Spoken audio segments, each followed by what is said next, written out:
d'amour, adieu toutes les femmes. C'est bien fini, c'est pour toujours de cette guerre infâme. C'est à Craonne, sur le plateau, qu'on doit laisser sa peau. Car nous sommes tous condamnés, nous sommes les sacrifiés. Adieu la vie, adieu l'amour, adieu toutes les femmes. C'est bien fini, c'est pour toujours de cette guerre infâme. C'est à Craonne, sur le plateau, qu'on doit laisser sa peau.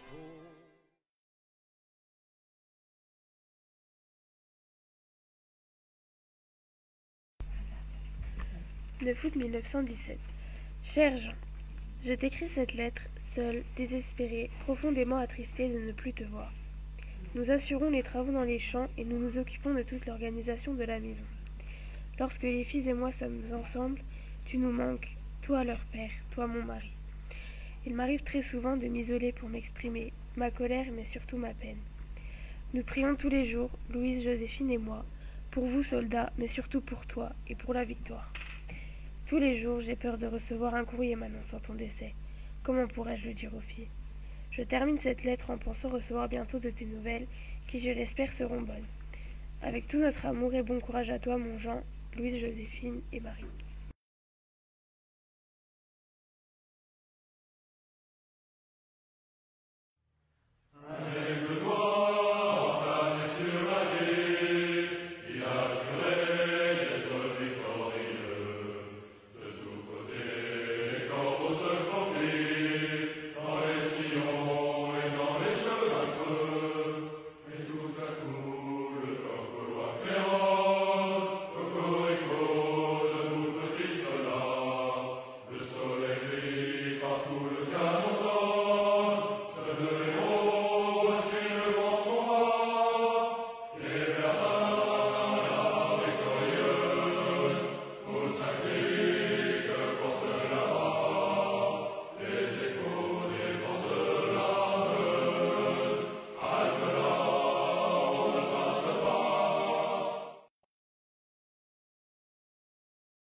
Le lieutenant Jules Domaty, 11e régiment, compagnie 27 6e, est né à Pagny-la-Ville, en Côte d'Or, le 20 septembre 1888. Ma bien chère petite sœur, je reçois à l'instant ta gentille petite lettre datée du 13. Je t'en remercie, chère sœur, et te prie de continuer à m'écrire de temps en temps. Monsieur Domaty, je viens remplir près de vous une bien triste mission. Votre fils, il est tombé de la mort des braves au champ d'honneur, laissant parmi nous un vide irréparable. Le 18 avril, dans la nuit, un sapeur était resté asphyxié dans un puits de mine. Le lieutenant Domaty est descendu, s'est précipité à son secours. Malheureusement, il n'a pu continuer jusqu'au bout la tâche qu'il s'était donnée et il a été lui aussi touché par les gaz au moment de réussir. Le 19 avril, à 3 heures du matin, il n'était plus.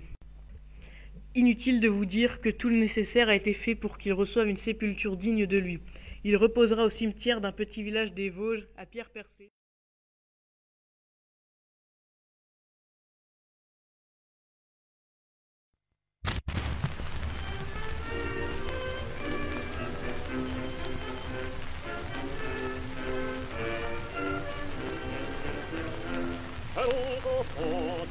La patrie, dans un cœur, héroïne son vide, gloire à toujours, vous êtes forts soldats, salut à tous.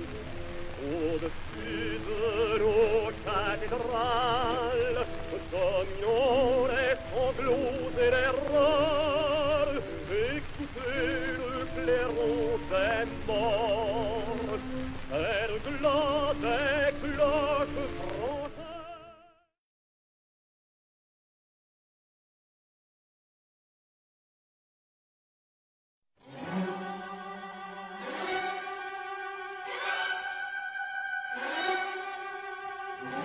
C'est parti.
Mon très cher et tendre amour, cela fait plusieurs jours que je me retrouve sans nouvelles de vous. Je ne me fais guère de soucis, je sais à quel point vous êtes courageux et fier de servir notre cher patrie qu'est la France.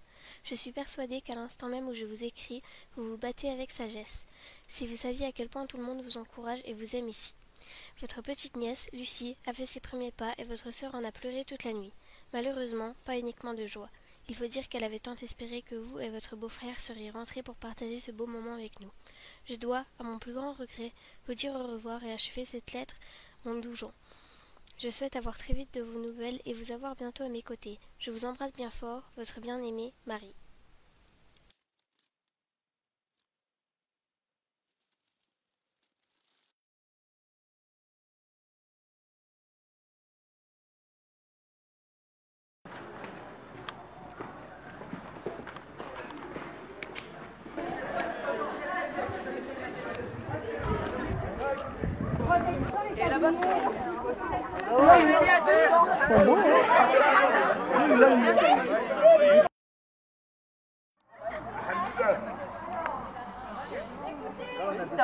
Ou vous vous servez de ce qui a déjà été fait, vous laissez apparaître les...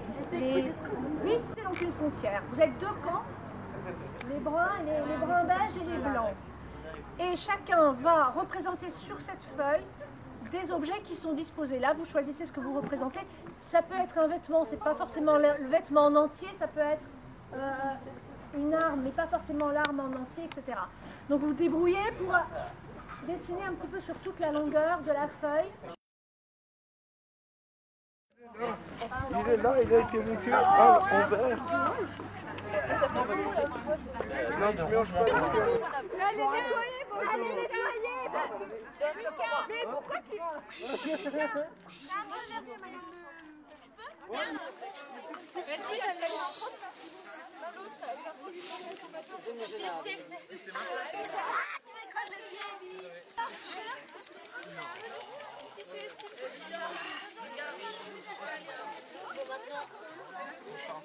Mais là-bas, il y en a plein encore.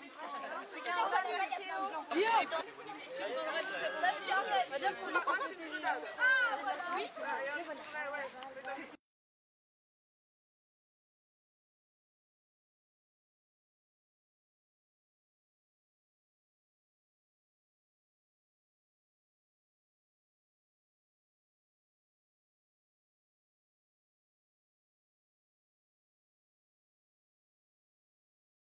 Maintenant, on a matérialisé une frontière. Maintenant, chacun va essayer de conquérir le territoire de l'autre. Mais comme nous sommes civilisés, nous allons utiliser des mots.